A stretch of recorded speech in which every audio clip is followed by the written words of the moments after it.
un sentiment particulier d'appartenance à ma municipalité. Je suis natif de l'Anse-Gardien, comme mon père, mon grand-père, mon arrière-grand-père. Donc, le premier Lefrançois est arrivé à l'Anse-Gardien en 1655. Mon ancêtre habitait à l'Anse-Gardien sur une terre qui est indiquée au début de la municipalité. Mon nom est Pierre Lefrançois, je suis le maire de la municipalité de l'Anse-Gardien. Présentement, on se retrouve sur la galerie de l'ancien presbytère qui est maintenant le bureau de la municipalité de l'Anse-Gardien. Donc, on est situé sur l'avenue Royale. L'avenue Royale, c'est important, c'est le chemin du roi. Pour chez nous aussi, on l'a appelé sur la côte de Beaupré, la route de la Nouvelle-France.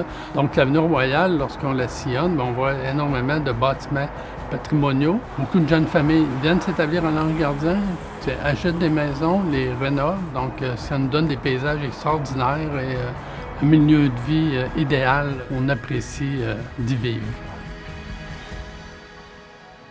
Mes débuts, en arrivant en politique municipale, tout est à refaire à l'Anse-Gardien parce qu'on comprend que c'est une vieille municipalité. Et j'avais assisté à une conférence avec le maire de la Ville de Québec à l'époque qui me disait, avant de penser à détruire puis construire ailleurs, de regarder si on peut préserver nos bâtiments et les réutiliser, nous donner une autre vocation.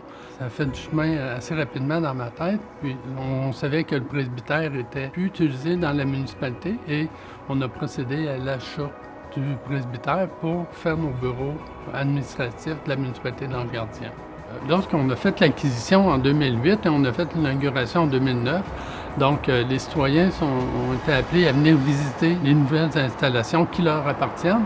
On avait fait l'évaluation de la structure du bâtiment. C'est une qualité exceptionnelle qui a été construite en 1915. Lorsqu'on l'habite et lorsqu'on l'utilise, on voit qu'il y a une quiétude dans ce bâtiment-là, de la façon qui a été construit.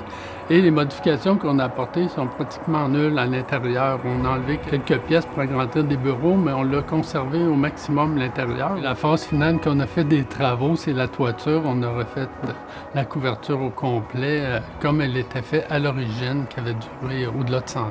Donc, je pense qu'on va être bon encore pour quelques années. Donc, tout le monde était très fier, justement, de l'acquisition, de voir le résultat, ce qu'on avait fait avec le bâtiment en le préservant. Donc là, les gens, ils savent que ça leur appartient, ça fait partie de la communauté de la municipalité de l'Anse-Gardien. Et on n'avait que des félicitations de la part des gens qui étaient fiers de ce qu'on avait fait et qu'on préservait, justement, pour la population. C'est extraordinaire. Donc, j'ai la chance et je l'apprécie à chaque jour que je viens ici travailler au nom des citoyens de la municipalité.